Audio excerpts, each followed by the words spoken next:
Criado por Karl Barks em dezembro de 1947, o Tio Patinhas apareceu pela primeira vez numa história chamada Natal nas Montanhas.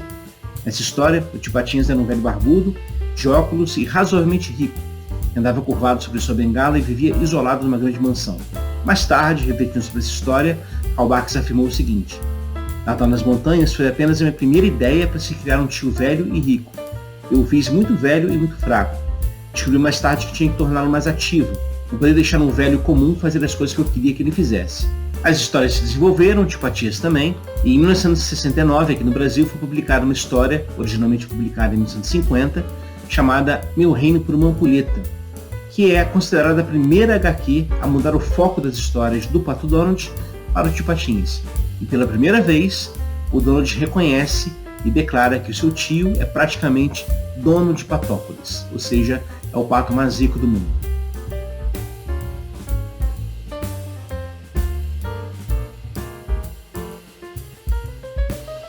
Olá, tudo bem? Bem-vindo a mais um vídeo aqui no canal. Hoje a gente vai conversar, como já ficou claro, sobre o Tio Patinhas, que é um dos personagens prediletos da Disney, para muita gente e para mim também.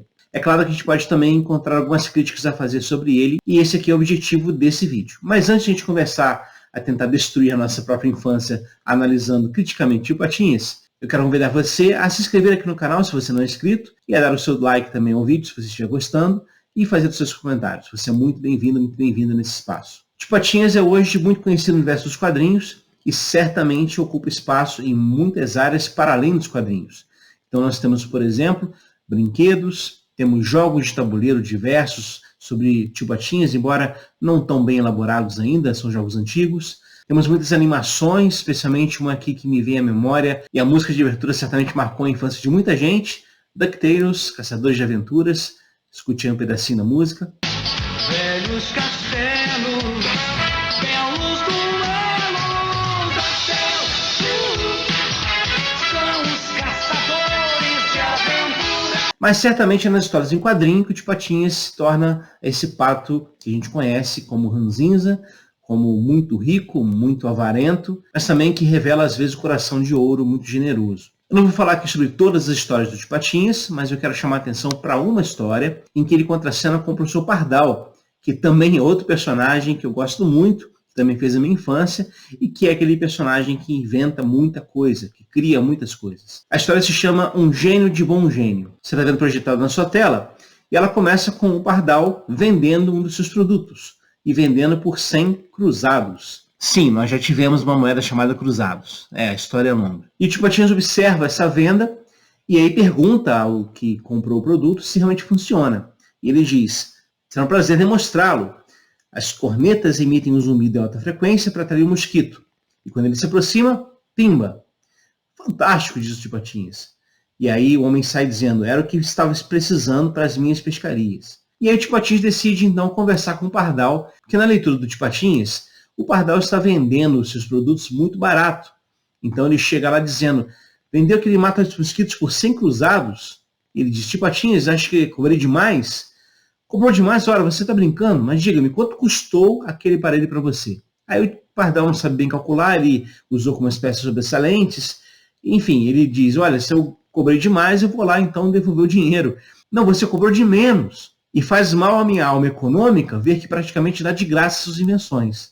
Mas pretendo dar-lhe uns conselhos práticos. Você tem que trabalhar em base comercial. Se o senhor afirma isso, deve ter razão, mas como eu farei? Pergunta o Pardal. Eu lhe emprestaria um dos meus contadores e um computador para organizar o seu negócio. Na verdade, não sei como você ainda não faliu. Como o gênio comercial e o gênio inventivo do Pardal, nós faremos a mala. O Tio Patinhas sai todo feliz. E o Pardal fica pensando: puxa, Lampadinha, eu não sabia que era tão anticomercial assim. Mas quem sou eu para discutir com o magnata com o Sr. Patinhas? E aí, logo depois, o Tio Patinhas aparece novamente com um supercomputador, e o computador vai então calcular o preço de venda daquele produto. Uma vez que o Pardal informa o que ele utilizou na construção daquele produto, o valor foi exatamente 100 cruzados. E o Tio Patinhas diz para o Pardal: olha, você deve ter esquecido uma coisa. Aí, não, talvez, vou olhar a lista de novo. E aí ele pensa assim: talvez eu tenha utilizado um, sei lá como se chama, de 2 tempos, ao invés da engenhoca de superdiodo, ou talvez um desconjunto de 4 polos. E aí o preço é melhor, o preço sai a 399,99 cruzados. Agora está melhor, diz o Patinhas. E E aí o Patinhas sai afirmando: Pardal, peça tudo o que precisar, vamos entrar de solo da produção depressa, há muito o que fazer. E aí mais tarde o Patinhas já aparece com todo o material, tudo pronto para montar as máquinas, e ele diz assim: já recebi pedidos antecipados de toda a produção, por isso mãos à obra. E o Pardal começa a fazer os aparelhos, e aí depois de muito trabalho diz: esse foi o último, nunca pensei que precisasse tanto trabalho para ter sucesso na vida. Como vai a coisa, Pardal? Patinhas pergunta. Acabo de parafusar o último parafuso do último mata-mosquito, Sr. Patinhas. Ótimo. Traga o material, rapaz. Depois leve os aparelhos prontos. E aí o tio Patinhas, para o espanto do Pardal, aceitou mais pedidos. Ele diz: claro, você vai ser um grande homem de negócios, Pardal. O senhor vai me desculpar, diz ele, mas eu sou só um. E mais lampadinha, claro. Aram, então pensa que eu não notei isso? Apresento-lhe os seus novos assistentes, Dino, Joca e Pio. São 3 cientistas que vão ajudar o Pardal a construir esses produtos. E eles começam realmente a fazer um trabalho de produção em massa.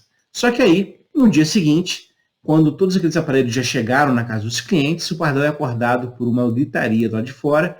Ele vai encontrar muita gente lá reclamando que o aparelho não funciona e exigindo o dinheiro de volta. E ele chama o tio Patinhas vai até lá, e aí o pessoal começa a mostrar o aparelho e realmente todos eles não funcionam. Nada está como deveria estar. E aí o tio Patinhas diz: não se preocupem, vocês terão o seu dinheiro de volta. Aí ele pergunta depois para o Pardal: o que saiu de errado, Pardal? Você deve ter esquecido alguma coisa quando fez a lista dos materiais. Pardal, vou verificar de novo, está marcado aqui. Aí o Lampadinha lembra uma questão ao Pardal, uma questão importante, que é a mão de obra, o tempo do Pardal. Aí o Patinhas diz: sim, o seu tempo. Você não somou as suas horas de trabalho na estimativa original. Puxa, eu não pensei que meu tempo valesse alguma coisa, diz o Pardal. Aí o tio Patinhas diz: quando você fez o aparelho, ele funcionou certinho. Mas quando entrou a mão de obra estranha de Dino, Joca e Pio, o aparelho ficou descontrolado. E aí termina a história com o Pardal dizendo o seguinte: puxa, acho que nunca vou entender o mundo dos grandes negócios. Primeiro o Sr. Patinhas disse que eu não cobrava bastante por minhas invenções. E agora ele não consegue nem dar de graça os aparelhos. E aí termina a história. Essa história ilustra, como tantas outras também fazem, uma característica do tio Patinhas, que é o seu amor ao dinheiro e o amor à lógica do mercado. Ou seja, para ele é importante ter dinheiro, para ele é importante fazer dinheiro. Aliás, segundo a narrativa da sua própria criação, ele cresceu assim, conseguindo as coisas por trabalho duro, trabalho honesto e sem pisar em ninguém, segundo ele mesmo fala. Essa questão pode ser questionada, porque em alguns momentos, em algumas histórias, o tio Patinhas mostra uma índole muito questionável e quase perversa na forma como trata outras pessoas, inclusive seus sobrinhos. Aliás, não é à toa que o tio Patinhas foi muitas vezes associado ao Scrooge, ou seja, aquele personagem do conto Charles Dickens que é avarento, que não gosta de ninguém e que odeia o Natal. Aliás, temos aqui no canal um vídeo falando sobre um LP chamado O Natal do Tio Patinhas, que se você desejar assistir, é só procurar aqui, eu vou deixar linkado no final desse vídeo. Bom, quanto que é a riqueza do Tio Patinhas? Aí os números variam e sempre variam em tons muito fantásticos e até mesmo em tons de comédia. Porque algumas histórias apresentam a fortuna do Tio Patinhas estimada em 5 múltiplos gilhões, 9 impossibilhões, 7 fantastiquilhões de dólares e 16 centavos. Tudo isso armazenado na sua caixa forte, onde ele gosta de nadar no dinheiro. Mas a pergunta aqui desse vídeo não é tanto vinculada ao personagem do Tio Patinhas, mas sim a uma lógica que essa história deixa transparecer de uma perspectiva que valoriza mais o mercado do que a própria satisfação pessoal em produzir algo. Nessa história a gente viu o Pardal produzindo algo com felicidade, com alegria, com satisfação, mas logo que se coloca no meio do pacote toda essa lógica de mercado, essa lógica de atender ao lucro acima de tudo, nós temos a destruição do próprio produto, do produto que não funciona. Ora, o que isso tem a ver com a gente? Bom, tem muito a ver. A gente vive também numa sociedade profundamente baseada na lógica do mercado, uma sociedade que entende a meritocracia capitalista da liberal como caminho de sucesso. E isso traz muitos males e é muito prejudicial à nossa existência. Afinal de contas, vale lembrar aqui o seguinte: numa sociedade como a nossa, os seres humanos são só seres humanos enquanto consumidores. Se não são consumidores, não pertencem ao mercado e, portanto, são deixados de lado, são colocados na periferia, são esquecidos. São os não cidadãos, gente incapaz de participar da lógica do mercado, da lógica do próprio capitalismo. E o que é na raiz de tudo isso? Há uma perspectiva de idolatria. Na verdade, é nesse ponto que eu queria chegar aqui com esse vídeo. É a questão de mamon, do dinheiro. Nos evangelhos, Jesus apresenta apenas uma divindade pelo nome. No ambiente greco-romano, com tantas divindades sendo adoradas, Jesus não faz crítica a nenhuma delas, mas ele faz crítica a uma divindade, que ele chama de mamon. Nos evangelhos, Jesus diz: ninguém pode servir a 2 senhores, Porque ou há de aborrecer-se de um e amar ao outro, ou se devotará a um e desprezará o outro. Não podeis servir a Deus e a Mamon, ou seja, as riquezas. Então perceba que na lógica de Jesus o dinheiro é personalizado, ele é divinizado, ele é entendido como um ídolo, como algo que leva à idolatria. Na mesma lógica, o apóstolo Paulo diz com todas as letras que o amor ao dinheiro é a raiz de todos os males. Aliás, vale a pena ler esse texto no seu contexto. De fato, grande fonte de lucro é a piedade com o contentamento. Porque nada temos trazido para o mundo, nem coisa alguma podemos levar dele. Tendo sustento e com que nos vestir, estejamos contentes. Os que querem ficar ricos caem em tentação e cilada, e em muitas concupiscências insensatas e perniciosas, as quais afogam os homens na ruína e perdição.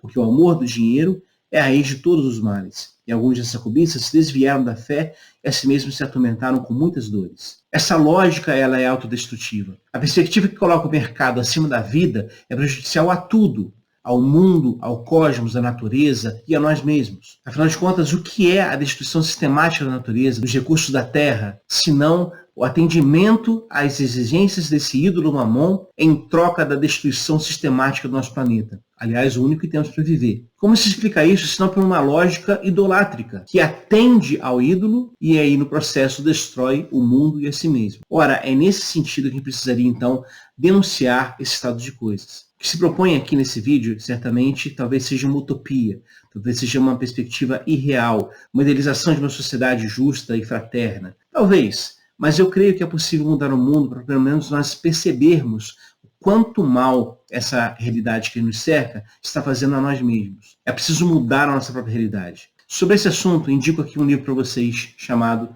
Jesus e o Dinheiro, de José Antônio Pagola. Esse livro aqui é bem interessante, é um livro fininho, mas muito profundo, que analisa com muito cuidado a nossa própria sociedade atual e estabelece algumas pistas de investigação a partir do texto bíblico que nos apontam um caminho de saída. Mas não são fáceis esses caminhos. O Pagola, por exemplo, diz o seguinte: para mover-nos profeticamente no meio da crise, animados pelo Espírito de Jesus, temos de cuidar e reforçar uma primeira atitude básica e indispensável: não serviremos ao dinheiro. Abandonar a idolatria do dinheiro não é fácil, pois ela está ligada a pulsões profundas de autoproteção, busca de segurança e bem-estar. É um ídolo fortemente interiorizado na sociedade e na igreja, em nossas famílias e em nossas vidas. Não basta viver a crise a golpes de impulsos de generosidade. Temos de acostumarmos pouco a pouco a uma vida mais sóbria, para compartilhar mais o que temos e simplesmente não nos faz falta. Aprender a empobrecer, renunciando ao nosso nível atual de bem-estar, para limitar de forma consciente e voluntária o desfrute de nossos recursos e poder assim orientá-los para os necessitados. Parece radical demais? Pois bem, essa é a vocação do Evangelho. Aliás, o Pagola diz que essa é a utopia de Jesus, um mundo movido pela compaixão e não por Mamon. No mundo movido por Mamon, nós temos os tio Patinhas da vida destruindo o prazer de criar para atender lojas de mercado. Temos, por exemplo, a perspectiva do mercado invadindo as áreas diversas da vida, como a educação, como a saúde, transformando a própria vida humana em algo supérfluo. Afinal de contas, o que são os escândalos de corrupção nessas duas áreas que eu mencionei, se não tentativas de adorar a Mamon em troca da vida humana? Na lógica de Jesus, por outro lado, que nós temos uma sociedade que partilha a vida, que enxerga o outro como alguém que é digno por ser outra pessoa, por ser um ser humano, que dá dignidade às pessoas. Aliás, Jesus diz: bem-aventurados, felizes são os pobres. Os pobres são felizes. Não porque Jesus está aqui sendo irônico ou sarcástico, mas porque ele quer dignificar essas pessoas, dar a elas o seu valor diante de Deus, diante da vida. Ele diz que delas é o reino de Deus. Não porque eles sejam melhores do que os outros, mas porque eles precisam mais. E esse reino que é justiça, paz e alegria vem para eles. Vem nessa perspectiva de dar a eles uma nova condição de vida, uma vida mais justa, mais humana e mais fraterna. Essa é a utopia de Jesus. E nesse sentido, servir a Deus implica necessariamente em rejeitar Mamon, essa lógica do mercado, essa lógica capitalista neoliberal que destrói a vida, implica em rejeitar tudo isso. E aqui, evidentemente, talvez alguém esteja pensando: está defendendo então o comunismo, o socialismo. Não estou falando disso.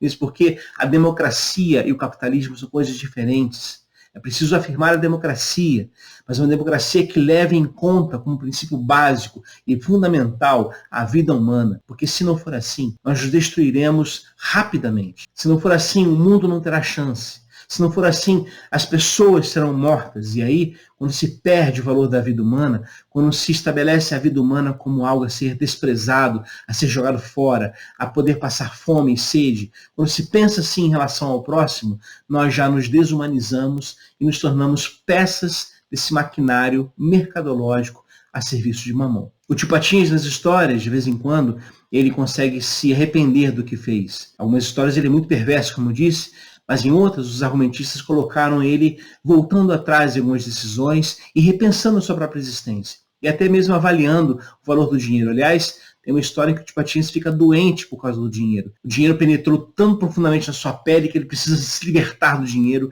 precisa ir até outro espaço, até uma ilha deserta para tentar ficar longe de tudo, para tentar se curar. Talvez nós precisemos disso também. E óbvio aqui que eu não estou ignorando a necessidade do trabalho digno, da própria existência em sociedade, como a gente conhece hoje. Não dá para fugir de muita coisa. Mas a gente pode certamente rejeitar uma proposta de vida que, como eu disse, não valoriza o ser, mas valoriza o ter. Essa lógica penetrou as nossas igrejas com muita força. Há discursos supostamente teológicos e bíblicos que, na verdade, são descrições de teologia da prosperidade e coach evangélico que nos leva a sair da nossa zona de conforto para vencer e conquistar o mundo. O que é conquistar o mundo? É conquistar as coisas? É comprar coisas? É ter muitos bens? É isso que significa conquistar o mundo? Eu creio que não. Conquistar o mundo, na verdade, é ser fiel a quem nós somos. É sermos nós mesmos. Isso significaria se manter íntegro diante de Deus. Então, nesse sentido, essa história do Tio Patinhas, tão pequenininha, nos ajuda a gente a enxergar outros aspectos mais importantes da vida. E aí, claro, vale a pena aqui relembrar o que diz Pagola. Temos que adaptar nossos olhos à escuridão desse momento para perceber também agora sinais de esperança. Sinais humildes, mas não insignificantes, que Jesus interpretaria como sinais desses tempos que nos deixam entrever a obra oculta de Deus na consciência da humanidade, onde ele reconheceria o dedo de Deus. A mudança vai se processando lentamente nas diversas áreas. Desenvolvimento das religiões, prática jurídica, convênios, convenções e protocolos firmados nas Nações Unidas, preocupação social para a humanização da vida, e sempre na mesma direção, a defesa das vítimas que sofrem sem culpa alguma. Está crescendo a consciência pesada e o sentimento de culpabilidade pela indiferença diante do sofrimento injusto. As sociedades que nos precederam não criticavam a indiferença. Albert Nolan toma nota da evolução que se pode observar em uma corrente nada desdenhável da teologia cristã. Passamos de ver a Deus como a causa do sofrimento que há no mundo, a considerá-lo como quem permite que os humanos sofram, até contemplá-lo como quem sofre conosco. Este é o dado importante. Deus não é indiferente ao sofrimento. Deus sofre com a pessoa que sofre.